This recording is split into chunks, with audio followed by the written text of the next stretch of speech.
Mam Rozelę. Niestety nie za bardzo się oswoiła pomimo moich starań, ale i tak kocham ją nad życie. Moja papuga po 2 latach nie chce się oswoić i dalej dziobie. Trudno. I tak będę ją kochać całym sercem. Nie jestem w stanie jej oddać. Nigdy bym tego nie zrobił. Zdążyłem się z nią zżyć. Moja papuga jest nieoswojona, ale jej nie oddam, bo i tak ją kocham. To skażona miłość.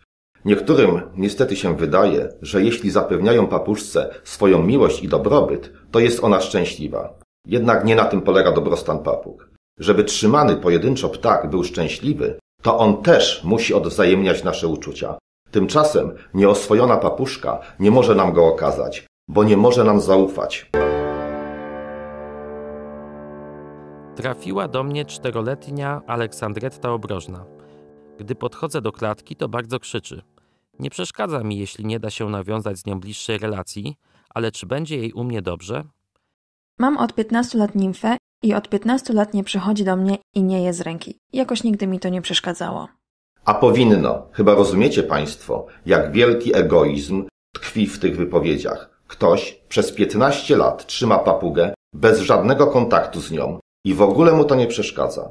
Niedopuszczalne jest trzymanie siedzącej samotnie w klatce całymi dniami papugi.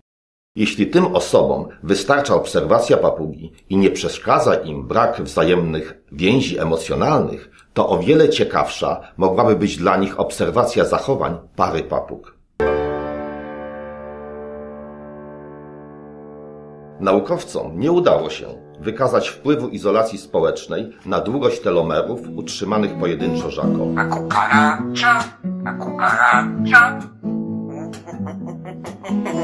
Na które to badanie powołują się przeciwnicy trzymania pojedynczych papug, manipulując i przeinaczając jego wyniki.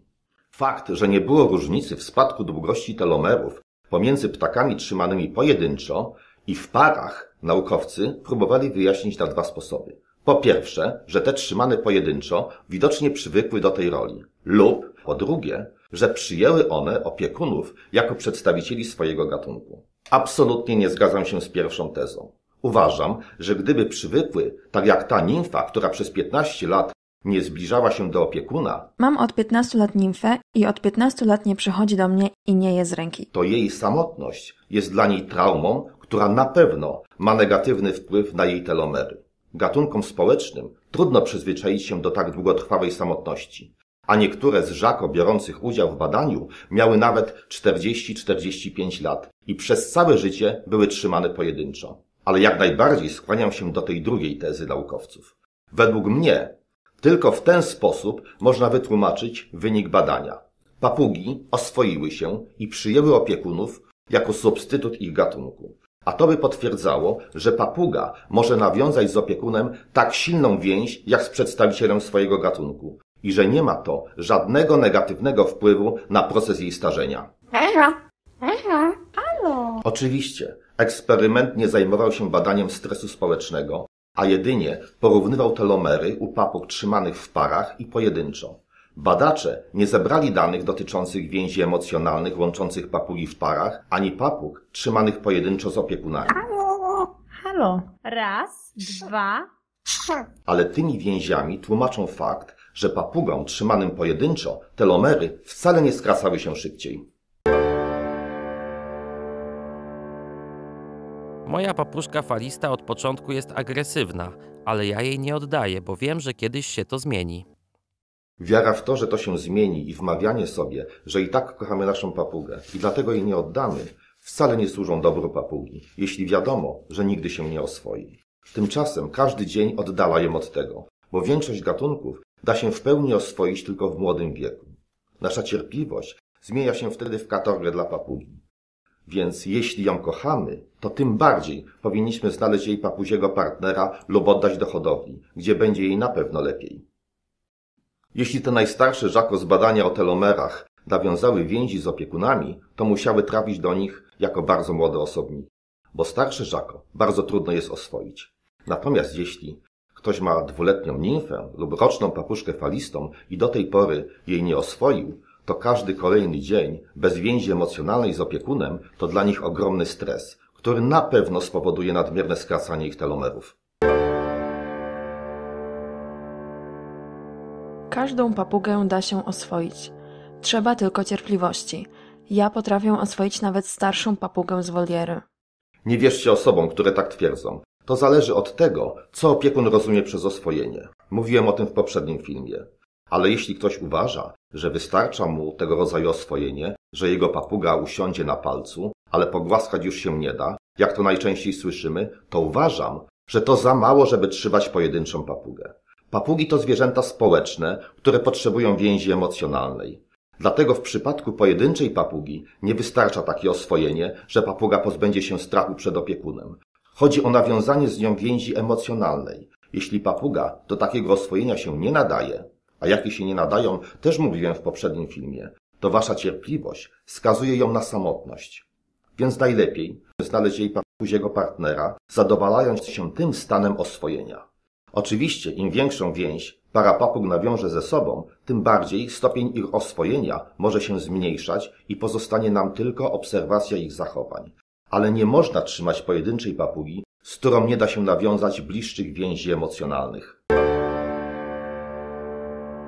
Kupiłam roczną falistą z drugiej ręki. Jest dzika. Młodych papużek raczej nie chciałabym mieć, bo nie jestem w stanie zająć się hodowlą, a oddać też mi żal. Przecież on znowu zostanie narażony na stres związany ze zmianą otoczenia. Co robić?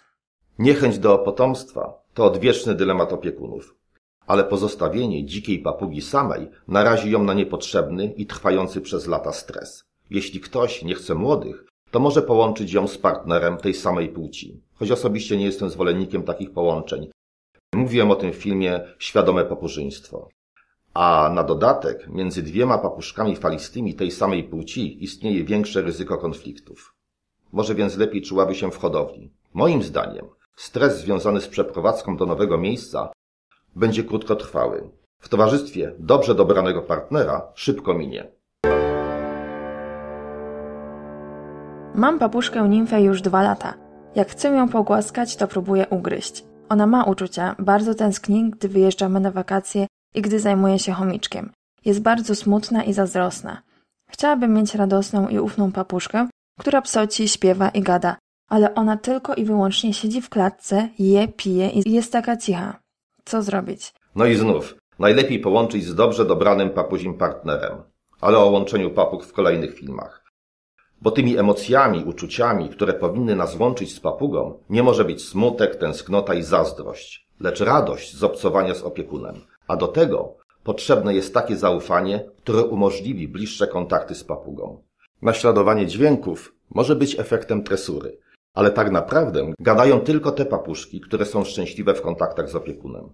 Naśladując jego głos, same próbują nawiązać z nim bliższą więź. Próby przekonania do takiego zaufania rocznej, dotąd nieoswojonej papuszki falistej czy 2-letniej nimfy będą tylko dręczeniem zwierzęcia i frustracją dla opiekuna. A jeśli nawet znajdzie się taki macho, który się chwali, że on oswoi każdą papugę, to zastanówcie się Państwo, jakim kosztem dla papugi to się odbywa i czy stres z tego powodu nie kładzie się cieniem na dalsze życie papugi i jej kontakty z opiekunem.